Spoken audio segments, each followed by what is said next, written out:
310장 찬송드리겠습니다.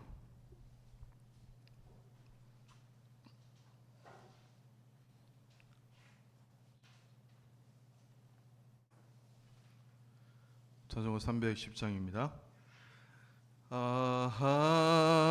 하나님의 은혜로 자 왜 구속하여 주는지 난 알 수 없도다.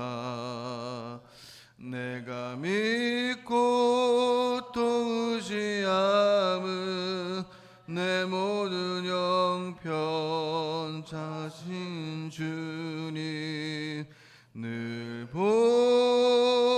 보여주실 것을 나는 확실히 아네. 왜 내게 굳센 믿음과 또 복음 주셔서 내 마음이 항상 편한지 난 알 수 없도다. 내가 믿고 또 의지함은 내 모든 형편 하시는 주님 늘 보여주실 것을 나는 확실히 아네. 왜 내게 성령 주셔서 내 마음 감동해 주 예수 믿게 하는지 난 알 수 없도다. 내가 믿고 또 의지함은 내 모든 형편 하시는 주님 늘 보여주실 것을 나는 확실히 아네. 주 언제 강림하실지 혹 밤에 혹 낮에 또 주님 만날 그것도 난 알 수 없도다. 내가 믿고 또 의지함은 내 모든 형편 하시는 주님 늘 보여주실 것을 나는 확실히 아네. 아멘. 사도신경으로 신앙 고백 드리겠습니다. 나는 전능하신 아버지 하나님 천지의 창조주를 믿습니다. 나는 그의 유일하신 아들 우리 주 예수 그리스도를 믿습니다. 그는 성령으로 잉태되어 동정녀 마리아에게서 나시고 본디오 빌라도에게 고난을 받아 십자가에 못 박혀 죽으시고 장사된 지 사흘 만에 죽은 자 가운데에서 다시 살아나셨으며 하늘에 오르시어 전능하신 아버지 하나님 우편에 앉아 계시다가 거기로부터 살아있는 자와 죽은 자를 심판하러 오십니다. 나는 성령을 믿으며 거룩한 공교회와 성도의 교제와 죄를 용서받는 것과 몸의 부활과 영생을 믿습니다. 아멘. 장례 광고 있습니다. 고 김기채 일대 목사님이 소천하셨습니다. 일산병원 장례식장인데요. 오늘 화요일 오전 8시 교회에서 출발합니다. 유족을 위해서 많은 기도 부탁드리겠습니다. 하나님 말씀은 예레미야 30장 12절에서 24절 말씀입니다. 예레미야 30장 12절에서 24절 말씀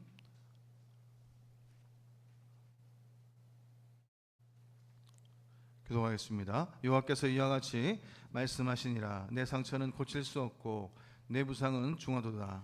네 송사를 처리할 재판관이 없고 내 상처에는 약도 없고 처방도 없도다. 너를 사랑하던 자가 다 너를 잊고 찾지 아니하니 이는 내 악행이 많고 내가 죄가 많기 때문에 나는 내 원수가 당할 고난을 내가 받게 하며 잔인한 징계를 내렸도다.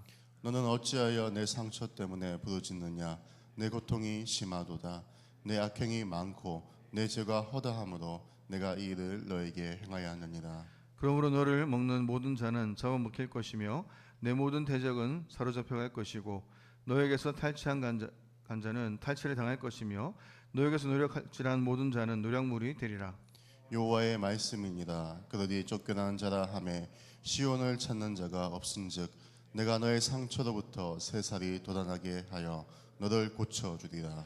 여호와께서 말씀하시니라. 보라, 내가 야곱 장막에 포로들을 돌아오게 할 것이고 그 거처들의 사랑을 베풀 것이라. 성읍은 그 폐허가 된 언덕 위에 건축될 것이요 그 보루는 규정에 따라 사람이 살게 되리라.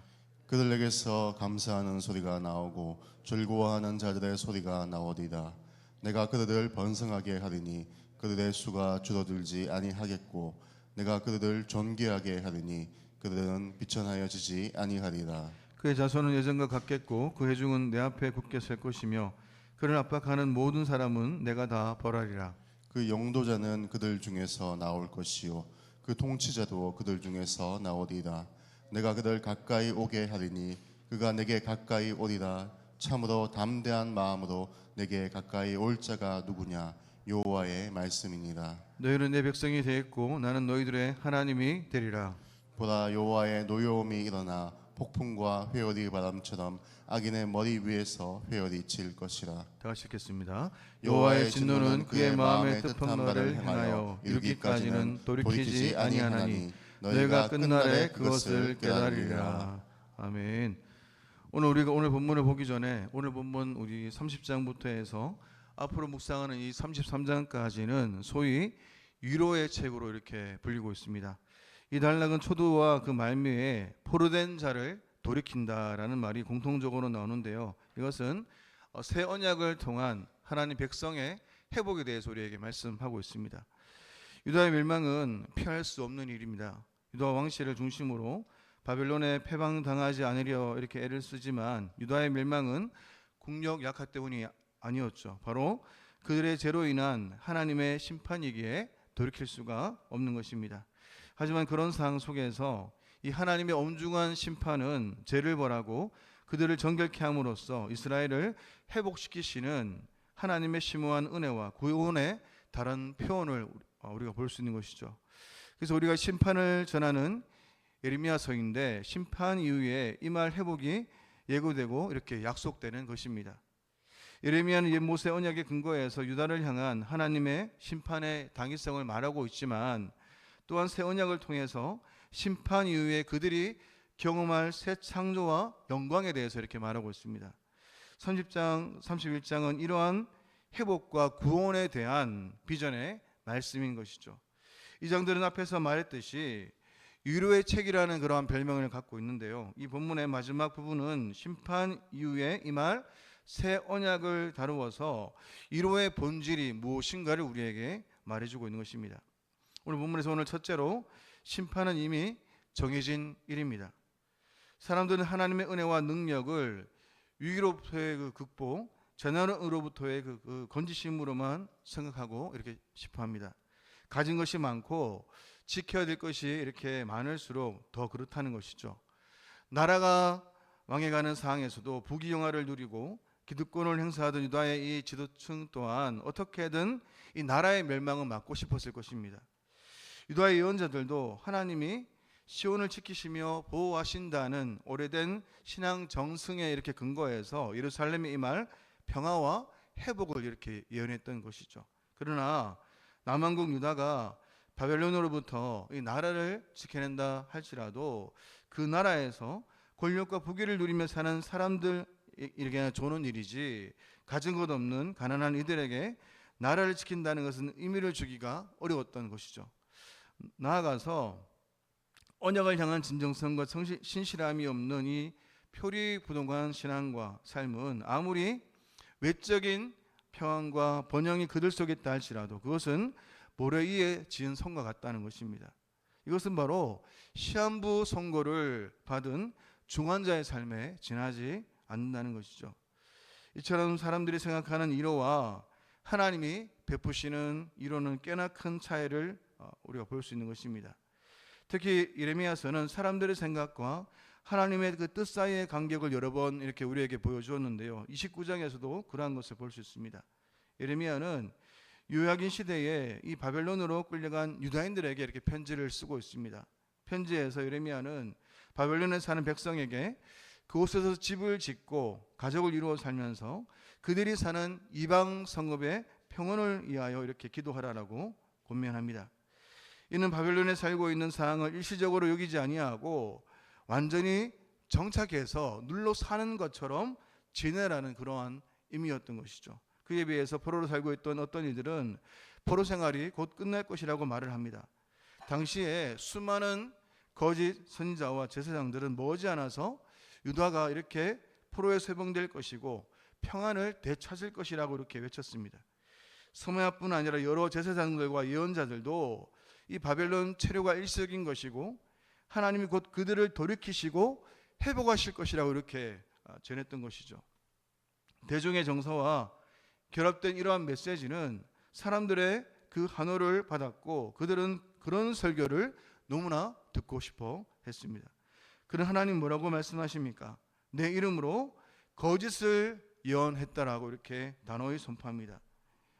예레미야 29장 9절 말씀 보니까 내가 그들을 보내지도 아니하였어도 그들이 내 이름으로 거짓을 예언함이라 여호와의 말씀이니라. 하나님은 바벨론에 끌려간 포로들을 다시 돌아오게 하실 것입니다. 그러나 그 회복은 어떻습니까?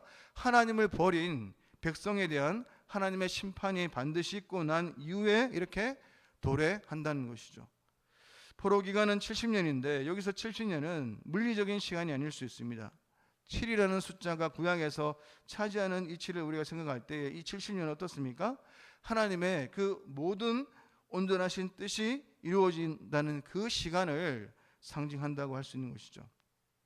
교만하던 두로를 하나님이 심판하셔서 그들이 70년간 잊혔다가 하나님의 새로운 역사를 경험하게 될 것이라는 본문도 이를 뒷받침합니다. 거짓 희망과 거짓 평화에 대한 이 선포는 거짓 예언자들의 이 상징이라는 것이죠. 비록 포로로 끌려가도 그 기간이 길지 않으리라 여기면서 포로로 끌려온 이들에게 곧 돌아갈 것이라고 전했다는 점에서 이 거짓 예언자들의 특징이 무엇입니까? 현실에 대해서 바르게 직시하지 못하고 긍정적이고 적극적이었다는 것입니다. 그러나 이들의 거짓 평화 선포로 말미암아서 백성들은 어떻습니까? 현실을 착각하게 되고 하나님의 그 진노를 가벼이 여기게 되면서 헛된 희망을 품고 그렇게 살게 된 것입니다. 하나님과 영적 교감이 없는 실체가 없는 거짓 희망, 이러한 태도는 하나님의 백성으로 하여금 현실을 오판하게 만들고 회개를 가로막고 있는 것이죠. 심판은 피할 수 없으며 참된 희망은 심판 이후에 오게 될 하나님의 구원과 회복에 있는 것입니다. 하나냐가 예레미야의 목에 걸린 멍에를 꺾으면서 2년 안에 회복될 것을 예언한 것은 거짓이지만 하나님이 반드시 이스라엘의 명예를 꺾으신다는 점은 분명한 사실입니다. 어제 나누었던 30장 8절 말씀에 이렇게 말합니다. 만군의 여호와의 말씀이라. 그날에 내가 내 목에서 그 멍에를 꺾어버리며 내 포복을 끊으리니 다시는 이방인을 섬기지 않으리라. 그런데 심판 자체도 절망적이만 한 것이 아닙니다. 오늘 하나님의 심판은 어떻습니까? 그 백성을 고치시고 바로 잡으시는 하나님의 그 사랑과 은혜의 다른 표현인 것이죠. 그래서 오늘 29장 11절 말씀에 뭐라고 얘기합니까? 여호와의 말씀이니라. 너희를 향한 나의 생각을 내가 아나니 평안이요 재앙이 아니니라. 너희에게 미래와 희망을 주는 것이니라 라고 말씀합니다. 바벨론 포로들을 향해서 그 땅에 완전히 정착하여 살라고 권면하는 예레미야의 편지는 하나님께서 앞으로 베푸실 완전한 새로운 구원에 대한 그러한 약속의 말씀으로 이어집니다. 더 오른쪽으로 우리는 하나님께서 포로를 돌이키실 것이라고 말하고 있습니다. 30장은 포로들이 돌아올 것이라 희망찬 약속으로 시작하고 있는데 오늘 30장에서 3절과 10절과 18절에서 세 번이나 반복됩니다. 이레미야는 회복의 말씀을 책에 기록하라는 명령도 받았습니다. 2절 말씀 보니까 이스라엘의 하나님 여호와께서 이와 같이 말씀하여 이르시기를 내가 내게 일러준 모든 말을 책에 기록하라라고 말씀합니다. 오늘 30장의 핵심 내용이 바로 어제 나누었던 10절과 11절 말씀에 이렇게 요약되어 있는데 제가 한번 읽어드리겠습니다. 여호와의 말씀이니라. 그러므로 나의 종 야곱아 너는 두려워하지 말라. 이스라엘아 놀라지 말라. 내가 너를 먼 곳으로부터 구원하고 내 자손을 잡혀가 있는 땅에서 구원하리니 야곱이 돌아와서 태평과 안락을 누릴 것이며 두렵게 할 자가 없으리라. 이는 여호와의 말씀이라. 내가 너와 함께해서 너를 구원할 것이라. 너를 흩었던 그 모든 이방을 내가 멸망시키리라. 그럴지라도 너만은 멸망시키지 아니하리라. 그러나 내가 나의 법에 따라 너를 징계할 것이요 결코 무죄한 자로만 여기지는 아니하노라. 하나님은 포로된 이스라엘을 돌아오게 하시며 두려움 없이 태평과 안락을 누리게 하실 것이지만 회복의 말씀이 무엇입니까? 그들이 지은 잘못에 대한 그 처벌을 무효로 만들지는 않는다는 것입니다. 11절에 보니까 법에 따라라는 표현에서 이 법으로 옮겨진 히브리어는 미슈파트입니다. 이 단어의 기본적인 뜻이 뭐냐면 재판에서 내려진 판결인데 하나님의 말씀이야말로 모든 재판의 기준이 되는 그 법이라는 점에서 실질적으로 그 하나님의 법을 가리키고 있습니다. 아울러 하나님의 법에 따라 내려진 판결이야말로 올바르고 참된 판결이라는 점에서 이 단어는 앞서 언급했듯이 공평이나 정의를 뜻하기도 합니다. 하나님이 세상을 다스리는 통치의 원칙이 바로 무엇입니까? 공평과 정의, 미슈파트라는 것이죠. 하나님은 사랑과 은혜로 포로된 처참한 이스라엘을 회복시키지만 동시에 하나님의 그 공의와 정의를 생생하게 살아있게 하십니다. 상처받아 고통이 아무리 심하다고 부르짖는다 할지라도 이것은 무엇 때문입니까? 이스라엘의 악행과 죄로 인한 결과라는 것이죠. 하나님은 그들의 범죄에 대한 정의, 즉 미슈파트, 공의와 정의를 행하심으로써 그 백성들이 하나님의 살아계심과 하나님의 공평함과 범죄에 대한 심각성을 깨닫게 될 뿐만 아니라 그런 깨달음은 바로 진정한 회개와 변화의 근본 토대가 된다는 것입니다. 그 이후에 하나님은 그들이 죄 때문에 입은 상처에서 새살이 돋아나게 하시면서 그들을 고치겠다라고 말씀하고 있는 것이죠. 그래서 오늘 17절 말씀 보니까 여호와의 말씀이니라. 그들이 쫓겨난 자라 하매 시온을 찾는 자가 없은즉 내가 너의 상처로부터 새살이 돋아나게 하여 너를 고쳐주리라라고 말씀하고 있습니다. 하나님의 은혜 가운데 있는 백성이 하나님께 징계를 받는 것은 조금도 이상한 일이 아니라는 것입니다. 궁극적인 의미에서 진정한 회복과 구원과는 이 거리가 먼 것처럼 느껴지지만 하나님은 이 범죄한 이스라엘 백성들을 고치시고 회복시킨다는 것을 우리에게 말하고 있는 것이죠. 하나님은 그 백성을 돌이키시고 구원하시지만 이 백성의 잘못에 합당한 징계를 내리시면서 이를 통해서 이스라엘을 정결케 하시겠다라고 말씀하고 있습니다. 오늘 22절에 뭐라고 말씀하고 있습니까? 회복된 이스라엘과 하나님의 관계에 대해서 22절에 말씀합니다. 22절 말씀 다 같이 한번 우리 읽어보겠습니다. 너희는 시작. 너희는 내 백성이 되겠고 나는 너희들의 하나님이 되리라. 네, 이 표현이 하나님과 이스라엘과의 언약 관계를 나타나고 있는 것입니다. 출애굽 때 하나님 이스라엘에게 알리시고 세우실 언약인데요. 우리가 읽었던 예레미야 11장 4절 말씀에도 이렇게 말하고 있습니다. 이 언약은 내가 너희 조상들을 세울부 애굽 땅에서 이끌어내던 날에 그들에게 명령한 것이라. 곧 내가 이르기를 너희는 내 목소리를 순종하고 나의 모든 명령을 따라 행하라. 그리하면 너희는 내 백성이 되겠고 나는 너희의 하나님이 되리라. 하나님과의 언약 관계를 어떻게 표현하고 있습니까? 내 백성과 너희 하나님이라는 틀로 이렇게 설명하면서 수많은 예언서에서 이렇게 표현한다는 것을 우리가 알 수 있습니다. 이 언약을 통해서 하나님께서는 이스라엘을 어떻게 표현합니까? 자신의 소유, 거룩한 백성, 그리고 제사장 나라로 택하셨다는 것을 우리에게 말씀하고 있는 것이죠. 예레미야서에서 이 표현이 여러 번 쓰였습니다. 옛 언약의 근거에서 범죄한 유다를 심판하시지만 새로운 언약을 기대하면서 심판을 위해 그들의 회복과 영광과 그리고 새 창조를 얘기를 하고 있는 것입니다. 언약이 신실하신 하나님은 변함없이 그들을 붙들고 계실 뿐 아니라 그들을 새로운 이스라엘로 다시금 일으켜 세우실 것입니다. 여기에 하나님의 영원하신 인자하심, 하나님의 헤세드가 있는 것이죠. 그러므로 하나님과 언약 관계 속에서 제시되는 율법은 은혜와 구원을 얻기 위한 조건이 아니라 이미 얻은 구원과 은혜에 의해서 하나님의 백성으로 살아가는 영광스러운 삶의 교례라는 것입니다. 오늘 이러한 것을 기억하시면서 하나님의 백성의 삶이 무엇인가? 하나님 한 분을 그들의 왕으로 모시고 살아가는 삶이기에 내 백성, 너희 하나님이라는 관계는 하나님이 다스리는 그러한 나라, 즉 하나님 나라와 그 안에 살아가는 그 백성들을 의미하고 있는 것입니다. 오늘 이런 것들을 여러분들 기억하시면서 오늘 하나님께서 우리 가운데 포로에서 돌아온다고 끝나는 게 아니라 회복된 인생들이 하나님의 백성, 하나님 나라의 백성으로 살아가도록 하시는 것이 바로 하나님의 뜻이고 하나님의 고집임을 우리에게 말씀하고 있습니다.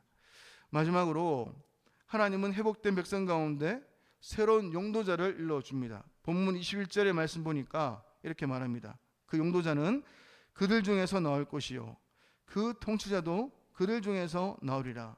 내가 그를 가까이 오게 하리니 그가 내게 가까이 오리라. 참으로 담대한 마음으로 내게 가까이 올 자가 누구냐? 여호와의 말씀이니라. 이 구절은 하나님이 세우실 지도자의 가장 중요한 특징을 우리에게 말하고 있습니다. 하나님께 가까이 나아가는 것, 이렇게 표현하고 있죠. 여기에서 우리가 뭐뭐에 가까이 나아가다라는 이 표현은 대개 제사장들과 이렇게 연관해서 쓰는 표현입니다. 모세는 하나님께 가까이 나아간 인물이었습니다. 이처럼 백성 중에 하나님께 가까이 나가는 자가 바로 지도자로 세워진다는 것이죠. 21절에서 지도자의 특권과 권세 중에서 이 구절은 하나님 앞에 자유로이 나갈 수 있는 부분을 강조하고 있는데, 여기서 담대한 마음으로 내게 가까이 오다, 이 말을 직역하게 되면 이렇습니다. 자신의 마음을 걸고 서약하면서 가까이 오다라는 뜻이라는 것이죠. 오늘 이 말은 뭐냐 하면 그만큼 하나님께 가까이 나아가면 자신의 그 마음을, 자신의 그 심장을 걸어야 한다는 것입니다. 자신의 삶을 내어놓았던 예레미야는 그런 점에서 하나님 앞에 목숨을 걸고 자기의 심장을 걸고 하나님 앞에 나아갔고 하나님의 뜻을 담대히 전했던 것이죠. 그의 삶 속에서 하나님이 어떤 분이신가를 바르게 알았기 때문에 전 삶이 성경이 말씀하시는 하나님을 제대로 전하기 위해서 자기의 목숨을 걸고 하나님을 가까이 하면서 하나님과의 친밀한 연합을 통해서 온전한 성경이 말씀하시는 하나님을 바르게 전하도록 자신의 전 삶을 초계처럼 던졌던 것입니다. 오늘 그러한 하나님을 알 때 우리는 비로소 하나님 앞에서 이러한 고백으로 나갈 수 있는 것입니다. 가망 없는 우리를 고치시고 자격 없는 인생을 사랑해 주셔서 여기까지 왔다면 예레미야처럼 남겨진 모든 삶도 하나님 우리를 사랑하시는 사랑으로 서로가 사랑하면서 올바른 진리가 선포되어지도록 그렇게 자신의 삶을 드리는 삶을 산다는 것입니다. 그 부르심 앞에 우리가 있습니다. 오늘 이 시간 우리가 거룩한 제사장의 옷을 입고 하나님 앞에 우리가 서서 이들의 죄를 위해 기도함으로 우리가 살고 이 세상도 살게 되는 그 하나님의 축복이 있다는 것을 여러분들 기억하시면서 이러한 부르심 앞에서 거룩하고 순결하게 나가는 이 길에 때로는 욕을 먹고 비난을 당한다 할지라도 하나님의 영광스러움을 위해서 하나님 나라를 위해서 그렇게 사시는 저 여러분의 인생 되시기를 축원합니다. 기도하겠습니다. 살아계신 하나님 아버지 너무나 감사합니다. 오늘도 먼저 주님 앞에 우리 자신을 돌아보면서 죄로부터 진정한 돌이킴이 있기를 소망합니다. 그리하여 내가 너의 상처로부터 새살이 드러나게 하며 너를 고쳐주리라 말씀하시는 이 말씀이 경험되는 일상이 될 수 있도록 은혜를 내려주시옵소서.